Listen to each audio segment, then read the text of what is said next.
damai, salam sejahtera saudara-saudaraku. Semoga kita semua dalam keadaan sehat walafiat, sehat jasmani, dan sehat rohani. Hari ini kita akan mendengarkan sebuah kisah dari seorang pemuda yang bernama Siman. Pemuda ini berusia 27 tahun, masih bujangan, pekerjaannya sebagai seorang sales atau salesman dari mesin-mesin dan spare part-nya. 3 bulan pertama, dia berhasil lulus dengan baik, melewati masa percobaan. Biasanya orang-orang lain jarang yang bisa lulus daripada masa percobaan ini. Tapi dia sungguh luar biasa, kinerjanya sangat memuaskan. Dan memasuki bulan ke-6, sales supervisor dari perusahaan tersebut mengundurkan diri. Belum ada penggantinya. Bos melihat ada potensi yang besar di dalam diri seorang yang namanya Siman. Omsetnya dari hari terus naik. Bos berpikir kalau diberikan kepercayaan yang lebih besar, pasti akan menghasilkan yang baik pula. Oleh sebab itu, bos memanggilnya, mengangkat Siman sebagai seorang supervisor. Sebagai seorang supervisor yang baru, tentu saja Siman sangat berterima kasih. Fasilitas pun bertambah. Tentu saja sebagai manusia yang normal, ia sangat bahagia dan senang. Namun, dalam kenyataannya, Siman tidak menyambutnya dengan euforia yang berlebihan. Sebenarnya apa yang menjadi persoalan di dalam hatinya? Ternyata selama 6 bulan bekerja di perusahaan ini, ada sebuah pergumulan yang berat. Pelanggaran etika telah terjadi di tempatnya.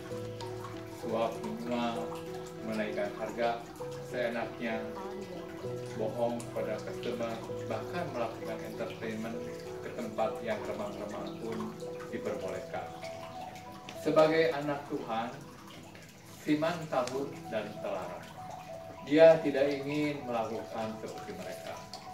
Nah, orang-orang yang demikianlah yang akan dipimpin oleh Siman. Siman tidak mungkin mengubahnya atau melarangnya dalam waktu yang singkat. Pasti ada perlawanan. Bahkan bukan tidak mungkin Siman sendiri yang akhirnya kalah dan terpental. Rupanya inilah beban yang menghinggapi diri Siman. Saudara-saudaraku, itulah salah satu contoh kehidupan nyata di dalam kehidupan kita. Ketika seseorang mau hidup benar di hadapan Tuhan, dipastikan ada tantangan dan halangan. Ketika kita melawan arus, pasti ada risikonya. Ketika ada ancaman, kita menjadi ciut dan takut. Pergumulan seperti ini banyak kita temukan di tengah-tengah belantara dunia, di antara serigala-serigala. Nah, bagaimana kita menghadapinya semua? Untuk itu, marilah kita belajar daripada firman Tuhan dari Matius 10 ayat 28 sampai dengan 31. Kita akan baca bersama. Matius 10 ayat 28 sampai 31. Demikianlah firman Tuhan. Dan janganlah kamu takut kepada mereka yang dapat membunuh tubuh, tetapi yang tidak berkuasa membunuh jiwa. Takutlah terutama kepada Dia yang berkuasa membinasakan baik jiwa maupun tubuh di dalam neraka. Bukankah burung pipit dijual 2 ekor seduit? Namun seekor pun daripadanya tidak akan jatuh ke bumi di luar kehendak Bapamu. Dan kamu, rambut kepalamu pun terhitung semuanya. Sebab itu, janganlah kamu takut, karena kamu lebih berharga daripada banyak burung.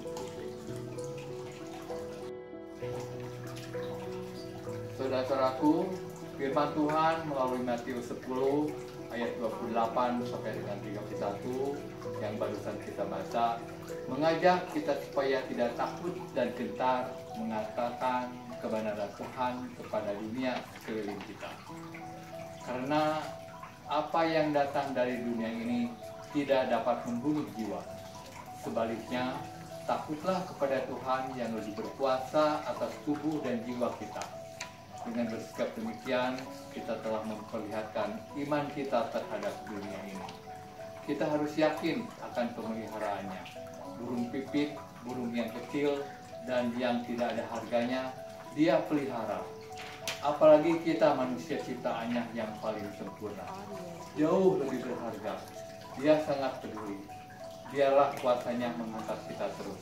Tetaplah mengandalkan kekuatannya. Sehebat apapun manusia, bergantunglah kepadanya. Keberadaan manusia terbatas, tetapi Tuhan tidak terbatas atau unlimited. Pilihan kita kepada yang tidak terbatas sangatlah tepat dan benar. Pergumulan Siman selayaknya dianggap sebagai ujian untuk memperlihatkan kuasa Tuhan terhadap rekan-rekan pekerjanya. Jikalau belum apa-apa kita sudah bimbang dan takut menghadapinya, berarti iman kita masih rapuh. Spiritualitas kita tanpa makna. Sekalipun jabatan kita taruhannya, majulah terus, melangkah bersama Tuhan. Janganlah takut kehilangan mata pencaharian. Bukankah Matius 6 ayat 33 mengatakan kepada kita, carilah dahulu kerajaan Allah dan kebenarannya, maka semuanya itu akan ditambahkan kepadamu. Niscaya kebenaran Kristus mampu kita nyatakan di tengah keseharian kita, dimanapun Tuhan menempatkan kita sebagai apapun.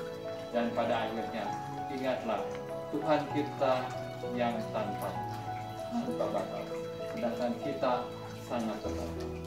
Semoga firman ini menguatkan kita semuanya, orang-orang yang penuh dengan keterbatasan. Bergantunglah kepada yang tidak terbatas, yaitu Tuhan Yesus Kristus, Juru Selamat kita. Amin.